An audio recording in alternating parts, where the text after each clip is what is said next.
오늘은 말씀 부흥의 영향력이란 제목으로 말씀을 상고합니다. 지난 시간에 우리는 앞절에서 온 백성들이 자원해서 하나님 말씀 듣고 싶어서 에스라를 찾아왔다고 그랬습니다. 그리고 그 말씀 앞에 존중하는 마음으로 말씀을 낭독할 때 다 일어서서 또 손을 들고 또 아멘 하며 응답하고 엎드려 경배했다 그랬어요. 그리고 이제 그 말씀을 들을 때, 귀를 기울여 들을 때 말씀이 그들의 마음속에 깨달아지기 시작했다 그랬습니다. 이 깨달음이라고 하는 말은 그 말씀의 그 본뜻이 우리의 마음에 확실하게 알게 됐고, 우리 마음의 메시지로, 다시 말해 로고스가 우리의 마음에 레마로 들어와서 우리에게 어떤 말씀을 주시는지를 확실하게 알았다 그 말입니다. 그러고 나니까 이제 9절부터 오늘 18절까지는 그 말씀이 각자의 마음에 부흥을 일으켰는데 거기서부터 놀라운 변화가 일어난 것입니다. 말씀은 하나님의 진리이고 생명이고 또 말씀은 능력이기 때문에 반드시 영향력이 일어나게 돼 있어요. 이것은 모든 하나님의 말씀을 믿고 듣고 사모하는 자들에게는 공통적으로 일어나는 영향력입니다. 세 가지 크게 영향력을 여기서 말씀하고 있어요. 첫째는 9절 상반절에 보면 말씀을 듣고 울기 시작했다 그랬습니다. 여기 9절에 보면 백성이 율법의 말씀을 듣고 다 우는지라 그랬어요. 참 이상하지 않습니까? 왜 똑같이 말씀을 듣고 누가 뭐라고 안 했는데 말씀만 듣고도 그들의 마음의 문이 열리고 뭔가 심령의 변화가 일어나서 울기 시작했다는 거예요. 이 울음의 뜻이 뭘까? 그 뒤에 보면 너무 슬퍼하지 말라고 그랬어요. 슬픔이라고 하는 것은 우리 자신에 대한 뉘우침을 말하는 겁니다. 아, 내가 하나님 앞에 잘못 살았구나, 이러한 죄를 저질렀구나 하고 자책하면서 태단히 마음 아파하는 눈물을 슬픔이라고 그래요. 그 왜 그럴까? 하나님 말씀은 진리이기 때문에 그 진리를 접하는 우리들에게는 스스로 진리에서 어떻게 내가 이탈해 있는가, 하나님의 진리를 벗어남으로 내가 어떤 결과를 거두는가를 알게 되는 겁니다. 그래서 말씀은 우리의 심령을 싹 스캔합니다. 우리가 병원에 가면 진단을 해서 무슨 병이 어느 정도 걸렸으므로 어떻게 처방해야 된다는 것을 받는 것처럼 하나님 말씀은 우리의 영혼 몸을 스캔해서 우리가 어떠한 상황이라는 걸 제대로 알려주는 거예요. 그래서 말씀 들으면 반드시 이러한 자책이 생기고 하나님 앞에 그것이 범죄였고 그 범죄의 결과는 이러한 저주와 재앙이 있다는 것을 알고 나니까 그 모든 오늘의 현실이 다 깨달아진 거예요. 그래서 후에 막심해서 하나님 앞에 통회 자복하기 시작했다는 거예요. 이것은 자기의 죄를 씻어내는 회개의 눈물인 것입니다. 하나님 말씀 밖에는 이러한 능력이 없어요. 세상의 언어들은 잠시 자기 마음을 숙연하게 하고 반성하는 마음을 갖게 하지만 근본적으로 내가 죄인이구나, 이 죄를 해결하지 않고는 나는 영원히 멸망하는구나, 이걸 깨닫는 것은 성경밖에 없어요.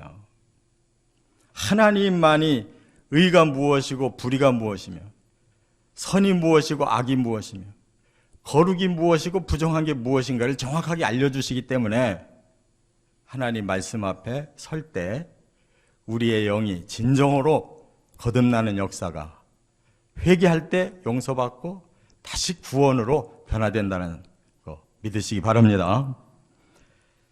이것이 진정한 회개라는 거예요. 잠시 마음에 좀 뭔가 느낌이 와서 찔림이 있고 좀 반성하는 생각이 좀 있다가 다시 또 시간 지나고 나면 제자리로 돌아가는 것은 회개가 아닙니다. 근본적으로 자기 자신이 이대로는 안 된다는 거, 반드시 뭔가가 고쳐져야 되고 변화가 일어나야 되고 새로운 삶으로 방향이 바꿔야 된다는 거, 근본적인 울음이 이게 회개라는 거예요. 두 번째, 9절 하반절부터 12절까지는 두 번째 영향력은 참 기쁨을 누렸다 하는 것입니다. 이들이 막 울고 있을 때 지도자들이 말렸습니다.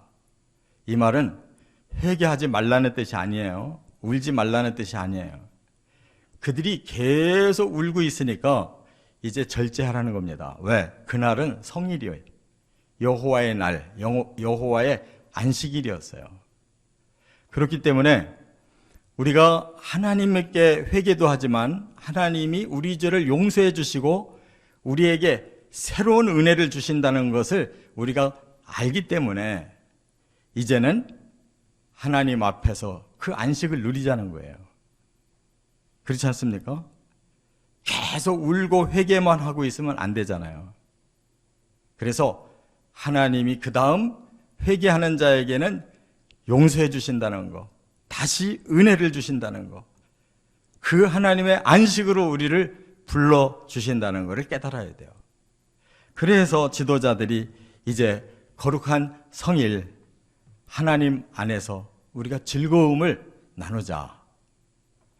그래서 안식일을 기쁨으로 지킨 내용을 말씀하고 있는 거예요. 이 기쁨도 참 기쁨이에요. 왜? 죄를 용서받은 기쁨이 얼마나 대단해요.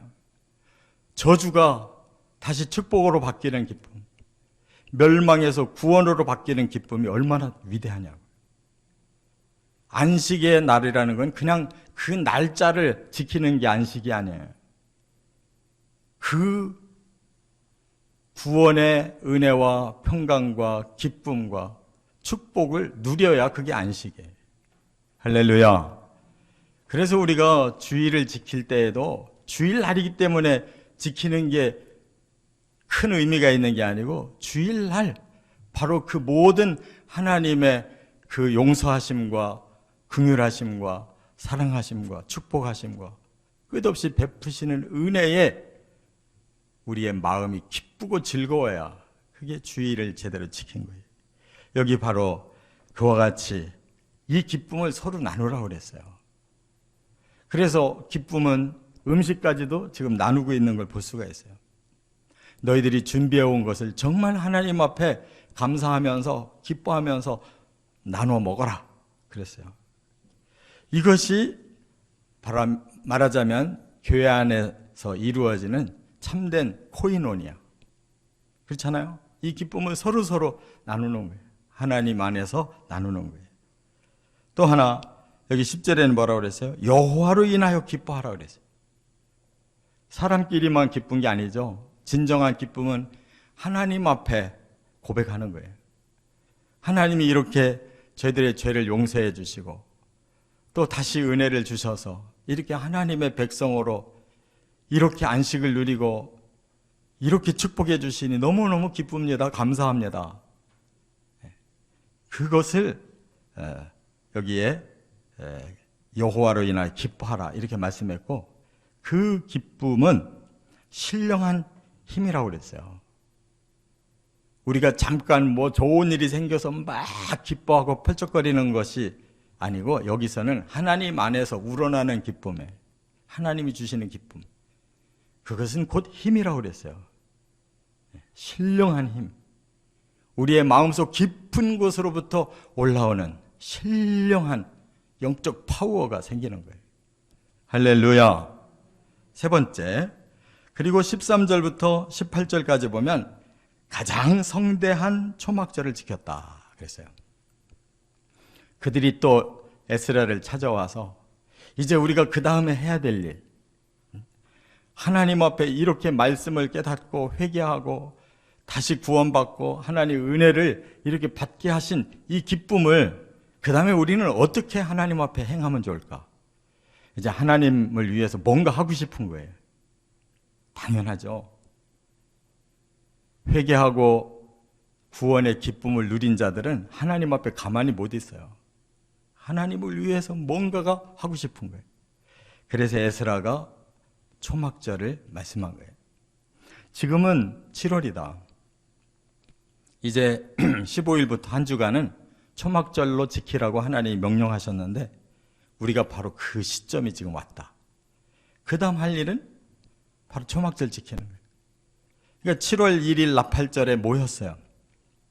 그래서 이렇게 대회개 운동이 일어나고 그리고 구원받은 기쁨을 얻었어요.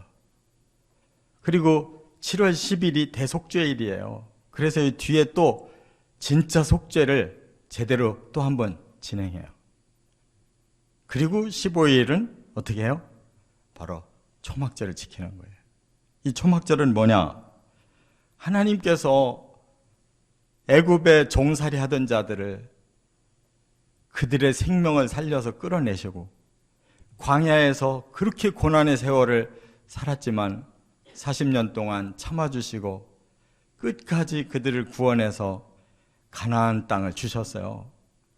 땅 한 평 없던 자들이, 먹을 것이 없던 자들이 새로운 젖과 꿀이 흐르는 땅을 주셔서 거기서 땅을 정복하고 농사를 지으니까 정말로 맛보지 못했던 그 아름다운 농작물을 먹게 된 거예요. 그래서 하나님이 그 기념으로 초막절을 지키라고 했는데 이 7월 15일이 우리가 사용하고 있는 이 원력으로는 한 2달 정도 차이가 나요. 우리는 가을이에요. 9월 추석 때 우리가 추수하고 그걸로 우리가 기쁨을 나누는 것처럼, 그렇기 때문에 너희가 하나님 말씀대로 초막을 져라. 이 초막은 뭐예요? 나뭇가지 가지고 엉성하게 텐트를 짓는 거예요. 그건 임시 거처죠. 광야에서 바로 너희들이 그렇게 텐트 치고 40년 살았는데 그런 고난을 하나님이 이제는 가나안 땅으로 불러들이셔서 다 사라지게 하시고 축복을 주셨지 않냐. 얼마나 고맙고 감사하냐. 우리가 다시 그걸 마음속에 리바이벌 시킬 수 있도록 초막에서 한 주간 살아라. 얼마나 불편하겠어요. 우리 마당에다 텐트 치고 일주일 살으라고 그러면 얼마나 불편하겠냐고. 애들은 뭐 캠핑한다고 신날지 몰라도 도저히 한 주간은 못 사는 거예요. 불편해서. 밤엔 춥고 낮엔 덥고. 그럼 왜 그걸 경험하게 하셨냐면 너희들이 이런 고난에서 지금의 이런 구원의 축복을 받고 있다라는 것을 실감해야 되는 거예요. 그래야 하나님 앞에 진정으로 감사합니다라는 말이 나오고 하나님 앞에 영광을 돌릴 수가 있는 거죠. 여호수아 이래로 최고의 초막절을 지켰대요. 히스기야 때는 뭐라고 그랬어요?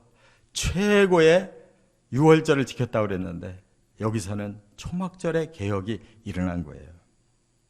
바로 이때가 예수님께서 십자가 달리시기 6개월 전에 가을 초막절을 지키신 내용이 바로 요거예요.